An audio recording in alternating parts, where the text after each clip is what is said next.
ದೇವಸ್ಥಾನದಲ್ಲಿ ತೀರ್ಥ ತೆಗೆದುಕೊಳ್ಳುವಾಗ ಪಾಲಿಸಬೇಕಾದ ನಿಯಮಗಳು. ಯಾವ ಸಮಯದಲ್ಲಿ ತೀರ್ಥವನ್ನು ತೆಗೆದುಕೊಳ್ಳಬಾರದು ಅನ್ನೋದನ್ನು ನೋಡೋಣ.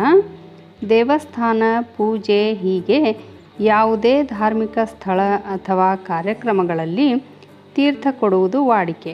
ತೀರ್ಥ ಎಂದರೆ ದೇವರು ನೀಡುವ ಪ್ರಸಾದ ಎಂದೇ ಭಾವಿಸುತ್ತೇವೆ. ತೀರ್ಥಕ್ಕೆ ಸಾಕಷ್ಟು ಮಹತ್ವವಿದೆ. ಜೊತೆಗೆ ತೀರ್ಥ ತೆಗೆದುಕೊಳ್ಳುವಾಗ ಕೆಲವೊಂದು ನಿಯಮಗಳನ್ನು ಕಡ್ಡಾಯವಾಗಿ ಪಾಲಿಸಬೇಕು.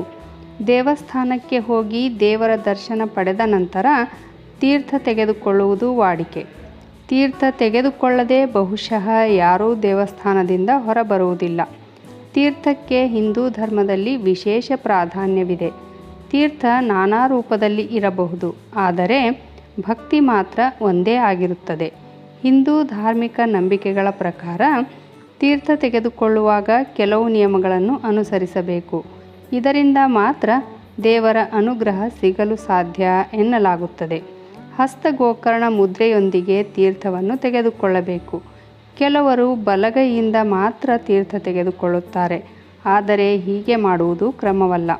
ತೀರ್ಥ ತೆಗೆದುಕೊಳ್ಳುವಾಗ ಬಲಗೈಯನ್ನು ಎಡಗೈಯಲ್ಲಿ ಇರಿಸಬೇಕು. ಹೆಬ್ಬೆರಳು ಮತ್ತು ತೋರು ಬೆರಳನ್ನು ಮಡಿಸಿ ಮತ್ತು ಇತರ 3 ಬೆರಳುಗಳನ್ನು ಮುಂದಕ್ಕೆ ಚಾಚುವಂತೆ ಇರಿಸಬೇಕು. ಈ ಮುದ್ರೆಯಲ್ಲಿರುವ ದೇವರ ಪವಿತ್ರ ನೀರನ್ನು ತೆಗೆದುಕೊಂಡು ಬಾಯಿಗೆ ಹಾಕಬೇಕು. ತೀರ್ಥ ಕುಡಿಯುವಾಗ ಸದ್ದು ಮಾಡಬಾರದು. ಹಾಗೆಯೇ ತೀರ್ಥವು ಕೆಳಗೆ ಬೀಳಬಾರದು. ತೀರ್ಥವನ್ನು ಇತರರೊಂದಿಗೆ ಹಂಚಿಕೊಳ್ಳುವುದು ತಪ್ಪು. ಓಂ ಅಚ್ಯುತ, ಅನಂತ, ಗೋವಿಂದ ಎಂಬ ನಾಮಗಳನ್ನು ಸ್ಮರಿಸುತ್ತಾ ಭಕ್ತಿ ಶ್ರದ್ಧೆಯಿಂದ ಭಗವಂತನನ್ನು ಸ್ಪರ್ಶಿಸುತ್ತಾ ತೀರ್ಥವನ್ನು ಕುಡಿಯಬೇಕು. ತೀರ್ಥ ತೆಗೆದುಕೊಂಡ ನಂತರ ಅನೇಕರು ತಮ್ಮ ಬಲಗೈಯನ್ನು ತಲೆಯ ಮೇಲೆ ಇಡುತ್ತಾರೆ, ಅಂದರೆ ತಲೆ ನೇವರಿಸುತ್ತಾರೆ. ಆದರೆ ಈ ರೀತಿ ಮಾಡುವುದು ತಪ್ಪು, ಏಕೆಂದರೆ ಬ್ರಹ್ಮದೇವನು ತಲೆಯ ಮೇಲಿದ್ದಾನೆ. ಹೀಗೆ ಮಾಡುವುದರಿಂದ ನಾವು ಬ್ರಹ್ಮದೇವನಿಗೆ ಎಂಜಲು ಮುಟ್ಟಿಸಿದಂತಾಗುತ್ತದೆ. ಅದಕ್ಕಾಗಿಯೇ ತೀರ್ಥವನ್ನು ಸೇವಿಸಿದ ನಂತರ ನಿಮ್ಮ ಕೈಗಳನ್ನು ಉಜ್ಜಬಾರದು ಅಥವಾ ಒರೆಸಬಾರದು. ಕೆಲವು ಕಡೆ 3 ಬಾರಿ ತೀರ್ಥ ತೆಗೆದುಕೊಳ್ಳಲು ಹೇಳುತ್ತಾರೆ. ಇದು ಯಾಕೆ ಎಂಬುದು ಹಲವರಿಗೆ ತಿಳಿದಿಲ್ಲ. ಮೊದಲ ಸಲ ನೀಡುವ ತೀರ್ಥವು ದೈಹಿಕ ಮತ್ತು ಮಾನಸಿಕ ಶುದ್ಧಿಗಾಗಿ ನೀಡಲಾಗುತ್ತದೆ. 2ನೇ ಬಾರಿ ನ್ಯಾಯ ಧರ್ಮದ ನಡತೆ ಸರಿಯಾಗಿರಬೇಕು ಎಂದು ನೀಡಲಾಗುತ್ತದೆ. 3ನೆಯ ಬಾರಿಗೆ ಪವಿತ್ರ ಭಗವಂತನ ಪರಮವಾಕ್ಯವನ್ನು ಯೋಚಿಸಿ ತೆಗೆದುಕೊಳ್ಳಬೇಕು. ಕೆಲವರು ಪ್ರಸಾದ ತೆಗೆದುಕೊಂಡ ನಂತರ ಬಲಗೈಯಲ್ಲಿ ಇಟ್ಟುಕೊಂಡು ತಿನ್ನುತ್ತಾರೆ. ಹಾಗೆ ಮಾಡುವುದು ತಪ್ಪು. ಬಲಗೈಯಿಂದ ಪ್ರಸಾದವನ್ನು ತೆಗೆದುಕೊಂಡ ನಂತರ ಅದನ್ನು ಎಡಗೈಗೆ ವರ್ಗಾಯಿಸಬೇಕು. ಆ ನಂತರ ಪ್ರಸಾದವನ್ನು ಕಣ್ಣಿಗೆ ಹಚ್ಚಿಕೊಂಡು ಸ್ವಲ್ಪ ಸ್ವಲ್ಪವಾಗಿ ತಿನ್ನಬೇಕು. ಇದನ್ನು ಒಂದು ಕೈಯಲ್ಲಿ ಹಕ್ಕಿಯಂತೆ ಇಟ್ಟುಕೊಂಡು ತಿಂದರೆ ಮುಂದಿನ ಜನ್ಮದಲ್ಲಿ ಹಕ್ಕಿಯಾಗಿ ಹುಟ್ಟುವಿರಿ ಎಂಬ ಮಾತಿದೆ.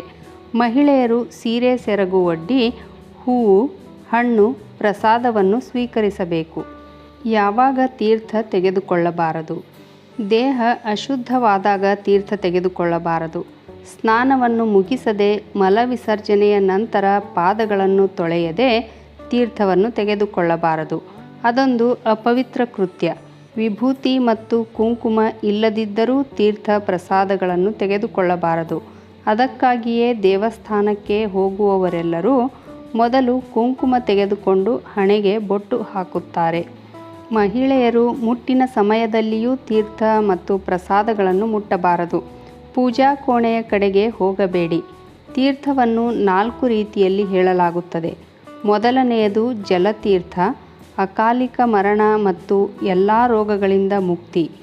ರಾತ್ರಿ ಪೂಜೆಯ ನಂತರ ಕಷಾಯ ತೀರ್ಥವನ್ನು ವಿತರಿಸಲಾಗುತ್ತದೆ. ಕೆಲವು ದೇವಸ್ಥಾನಗಳಲ್ಲಿ ಮಾತ್ರ ಕೊಡುತ್ತಾರೆ. ಪಂಚಾಮೃತ ತೀರ್ಥವನ್ನು ಸೇವಿಸಿದರೆ ಬ್ರಹ್ಮಲೋಕ ಪ್ರಾಪ್ತಿಯಾಗುತ್ತದೆ ಎಂಬ ನಂಬಿಕೆ ಇದೆ. ಪಾನಕ ತೀರ್ಥ ನೀಡಲಾಗುತ್ತದೆ. ಇವುಗಳಷ್ಟೇ ಅಲ್ಲ, ತುಳಸಿ ತೀರ್ಥ, ಬಿಲ್ವ ತೀರ್ಥ ಮತ್ತು ಪಾಚಕರ್ಪೂರ ತೀರ್ಥವನ್ನು ವಿತರಿಸಲಾಗುತ್ತದೆ. ದೇವಸ್ಥಾನಗಳಲ್ಲಿ ತೀರ್ಥವನ್ನು ಭಕ್ತಿಯಿಂದ ಸ್ವೀಕರಿಸಿ ಭಗವಂತನ ಕೃಪೆಗೆ ಪಾತ್ರರಾಗೋಣ. ನಮ್ಮೆಲ್ಲ ಕಷ್ಟಗಳನ್ನು ಪರಿಹರಿಸಿಕೊಳ್ಳೋಣ. ವಿಡಿಯೋ ನೋಡಿದ ತಕ್ಷಣ ನನ್ನ ರತ್ನವಾಣಿ ಚಾನಲನ್ನು ಸಬ್ಸ್ಕ್ರೈಬ್ ಮಾಡಿಕೊಳ್ಳ್ರಿ. ಹಾಗೆ ಒಂದು ಲೈಕ್ ಕೊಡೋದ್ರ ಜೊತೆಗೆ ಹೆಚ್ಚು ಜನರಿಗೆ ಈ ವಿಡಿಯೋವನ್ನು ಶೇರ್ ಮಾಡಿರಿ. ಧನ್ಯವಾದಗಳು.